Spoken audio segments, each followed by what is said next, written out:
Hello hi welcome to heart with Swapna. ప్రతి వారి జీవితం ఒక జర్నీ. ఆ ప్రయాణంలో ఎన్నో ఒడిదుడుకులు, సక్సెస్లు, ఫెయిలియర్సు, ఎన్నో మనస్తాపాలు, ఇంకా రకరకాల భావాలు మనకి మెదులుతూ ఉంటాయి. కానీ ప్రతి అడుగులో మనం తీసుకునే నిర్ణయాన్ని బట్టే మన తర్వాతి జీవితం ఎలా ఉంటుందని నిర్ణయించబడుతుంది. సో అటువంటి జీవితాలని కొద్దిగా దగ్గరగా చూసే అవకాశమే heart to heart exclusively on I dream. ఇవాళ హార్ట్ టు హార్ట్లో పరిచయం చేయబోయే అతిథి ఎవరంటే నిజానికి ఆవిడకి పరిచయం అవసరం లేదు. ఆవిడకి ప్రపంచం అంతా దీవిస్తోంది శతమానం భవతి అంటూ.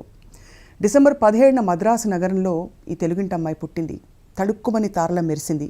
ఏ సంవత్సరం అనేది నిజానికి అనవసరం, బికాస్ 12 కాపురం నుంచి ఇవాళ శతమానం భవతి వరకు she has been evergreen and ఎప్పటికీ అలాగే ఉండిపోతారని అందరూ ఆశిస్తూ ఉంటారు. తెలుగు, తమిళ, కన్నడ, మలయాళం ఇంకా హిందీ భాషలో నటించి రాణించి బహుశా కొద్దిమంది ఫీమేల్ స్టార్స్కి ఉండే స్టేటస్లో సూపర్ స్టార్ స్టేటస్ వచ్చిన ఏకైక వ్యక్తి అని చెప్పచ్చు. బహుశా మరికొంతమంది తారామణులు ఉండుండొచ్చు. But she has ruled, she continues to rule the scene. ఏ సినిమా అయినా కావచ్చు. ఇవాల్టి heart to heart with Swapna సహజ నటి జయసుధ గారితో. Jayasudha garu, this is my dream, not I dream to meet you like this. Thank you Swapna. ఎప్పటిలాగే మీరు ఏం వేసుకున్నా అంత స్టన్నింగ్గా కనిపించడం ఏమన్నా న్యాయంగా ఉందా? స్టన్నింగ్గా బాగా పుష్టిగా కనిపిస్తున్నాను. పుష్టిగా కాదు మ్యామ్, మీరు ఏం వేసుకున్నా కూడా there is something about it that you carry your self with such grace and confidence. అంటే కొంతమంది కొన్ని ఏం వేసినా బాగుంటుందేమో, వాళ్ళలో ఒకదాన్ని నేను అలా అనుకోవాలి అంతే. సో ఇంతకీ గోపాలరావు గారి అమ్మాయి కావా? లోకం తెలియని పాపాయ, తెలిసిన పాపాయ? ఇప్పుడు అంటే అసలు లోకం అంటే లోకం పెద్దగా తెలియదు. కొంతవరకు లోకం తెలియని పాపాయ అనే చాలా మా ఇండస్ట్రీలో వాళ్ళు ఎక్కువ మంది అలాగే అనుకునేవాళ్ళు నా గురించి. ఏదైనా అమ్మాయికి ఏం తెలియదులేరా, పాపం ఏం తెలియదు అలా అని ఒక సానుభూతి ఉండేది ఎప్పుడు. బట్ తెలిసినా తెలియకపోయి ఎక్కువ ఇప్పుడు కూడా ఐ ట్రస్ట్ లాట్ ఆఫ్ అందరు మంచివాళ్ళు అనుకుంటాను. వచ్చిన ప్రాబ్లం ఫస్ట్ నుంచి అంతేనా? ఫస్ట్ నుంచి అంతే. అందరు మంచివాళ్ళు. మన దగ్గర ఎందుకు అబద్ధం చెప్తారు, అందరు మంచివాళ్ళు అని అనుకుంటారు. అదే. So what a fabulous journey. మీరు తెలుగింటి అమ్మాయి, మా తెలుగింటి అమ్మాయి. మీరు కన్నడ ఫిల్మ్స్ చేసినా, తమిళ్ చేసినా, ఏం చేసినా కూడా డెఫినెట్గా. How do you feel? ఎందుకంటే మీరు స్క్రీన్ మీదకి రాగానే అప్పటికంటే ఇప్పుడు రాను తగ్గుతుందంటారు. మామూలుగా మీకు పెరుగుతుంది. ఒక గ్లో, ఒక గ్లామర్, ఒక అందం వచ్చేస్తుంది ఆ సీన్కే. వెల్, గ్లామర్ అంటే మేబీ క్యారెక్టర్స్ అది. కొంతమంది యూ యాక్సెప్ట్ చెప్తారు కదా ఏజ్ గ్రేస్ఫుల్లీ అలా అని. సో మేబీ నేను ఎప్పుడు నా వయసుని దాచుకోలేదు. ఒక 19 years దాకా ఒక 1 year ఎక్కువే చెప్పేదాన్ని. అంటే 16 ఉన్నప్పుడు 18 అనేవాళ్ళు కదా. అదే 18 years వరకు మేజర్ అంటే 18 అని, అందుకని ఒక 1 year ఎక్కువ చెప్పేసేదాన్ని. సో 20 వచ్చినప్పుడు 21 yearsకి పెళ్లి చేసుకోవాలి అంటే అప్పుడు 21 years లేదనుకుంటా, ఏదో ఒక నామ్ ఉండేది మనకి ఏదో. సో అట్లా 1 year ఎక్కువ చెప్పేదాన్ని. ఇప్పుడు ఎక్కువ చెప్పట్లే, ఇప్పుడు తక్కువే చెప్తున్నాను. బట్ ఇప్పుడు మళ్ళీ చాలా మధ్యలో ఎంత వయసు ఉంటే ఆ వయసు ఉంటే అదే చెప్పేదాన్ని. ఎప్పుడు జనరల్గా మన వాళ్ళు పూర్తి అయిన ఏజే చెప్పాలి. వన్స్ యూ ఫినిష్ ఆ ఏజే చెప్పాలి, మన నడుస్తున్నది చెప్పడానికి లేదు. సో అలా. కానీ ఇప్పుడు ఏంటంటే ఎక్కడో దూరంలో 60 కనిపిస్తున్నది. అప్పుడు నేను ఇప్పుడు 60 వచ్చి 16లా ఫీల్ అయిపోతున్నాను. సో ఆ 60 చెప్పాలని కోరిక. 60 సడన్గా ఇప్పుడు 40 అయిపోయినట్టు అనిపిస్తుంది. లేదులే, నువ్వు సీరియస్లీ నిజంగా.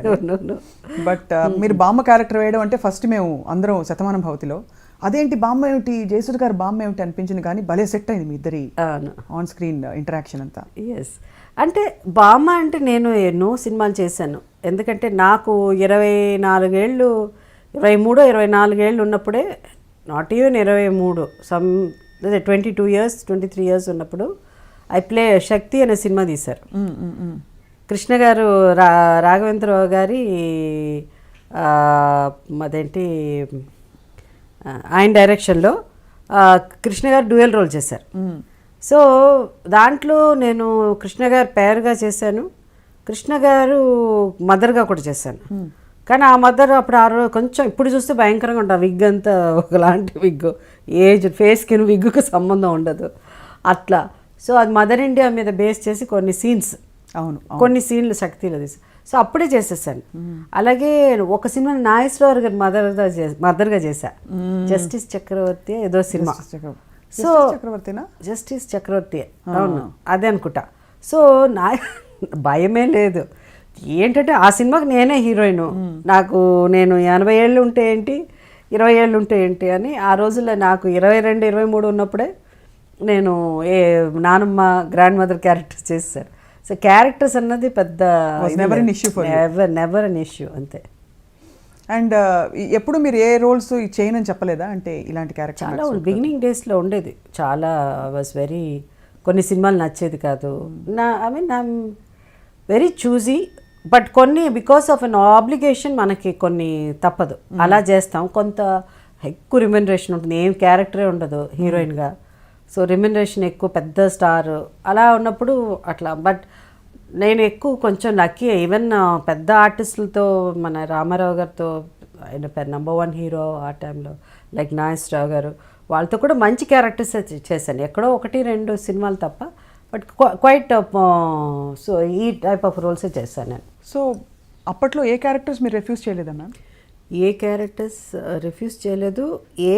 అంటే ఈ చిన్న ఇలా కొంచెం ఏదన్నా మరీ డేట్లు లేకపోతే, మరీ నచ్చకపోతే, కొంత డౌట్ వస్తే అలా ఉండేదన్నమాట. సో కెరియర్ అలా సాగిపోయింది. బట్ ఏదైనా నాకు ఇష్టం లేకపోతే మాత్రం నేను డైలాగులు చెప్పేదాన్ని కాదు. If I not convinced I never use to dialogue. ఒక ఎగ్జాంపుల్ ఇవ్వగలుగుతారా? Like what? ఏం గుర్తులేదు. ఏదైనా డైలాగ్ మరీ చీప్గా ఉన్నా, ఏదన్నా ఉన్నా అట్లా అంటే అలా చెప్పేదాన్ని కాదు. If I'm not very convinced అనమాట. నాట్ నెసెసరీ చీప్గా ఉన్నా, ఒకప్పుడు మరీ కొంచెం అది నిజం ఉండదు, దాంట్లో నిజాయితీ ఉండదు, అలాంటి అన్నప్పుడు నాకు అది ఇది కరెక్ట్ కాదు కదా, ఇలా ఉండదు కదా అలా అనేదాన్ని. పెద్ద తెలుగు రాయడం చదవడం రాకపోయినా కూడా తెలుగు డైలాగులు కరెక్ట్ చేసేదాన్ని. సో మీ డైలాగులు మీరు స్క్రిప్ట్ ఏ లాంగ్వేజ్ వింటాను నేను, వినేసి చెప్పేవారు? వింటాను నేను. బట్ రాయడం చదవడం ఎప్పుడు నేర్చుకోలేదు, ఎప్పటికి రాదు. కానీ రాయడం ఎక్కడ రాస్తానంటే ఓన్లీ పబ్లిక్ స్పీచెస్ ఏదైనా ఉంటే పొలిటికల్గా వెళ్ళినప్పుడు రాసుకున్నాను. అదర్వైజ్ ఐ డోంట్, విని చెప్పడమే అలవాటు. లెఫ్ట్ హ్యాండెడ్ మ్యామ్ మీరు? నేను లేదు, అన్ని 2 హ్యాండ్లు బాగానే పనిచేస్తుంది. ఇది బాగా రాస్తాను, దీంతో అయితే బాగా, అంటే మా నార్మల్గా రాయడం I can write in this hand also. But Telugu ఎలా రాలేదు మీకు? అంటే ఎందుకు రాలేదు అంటే నేర్పించారు, చాలా మాస్టర్ని తీసుకొచ్చి తెలుగు నేర్పించడానికి ట్రై చేశారు, కానీ ఒక్క ముక్క ఇప్పుడు కూడా జయసుధ రాయడమే ఇబ్బంది నాకు. మేబీ అంటే అంతకుముందు ఏదో మిగతా భాషలని గొప్పగా రాస్తానని కాదు, తెలుగు అస్సలు రాలే. తమిళ్ రాస్తాను, రాయడం చదవడం ఉంటుంది, అది ఓకే. బట్ ఎందుకో రాలే తెలుగు. తమిళ్ వరకు బాలచంద్ర గారు మిమ్మల్ని యాక్చువల్గా అంటే యువర్ హిస్ ఫైండ్ కదా? Not his find. నేను అంతకుముందు ఏసీ తిరులోక్ చంద్ర గారు అని ఉండేవారు డైరెక్టర్, చాలా పెద్ద డైరెక్టర్, ఆయన సినిమా చేశాను.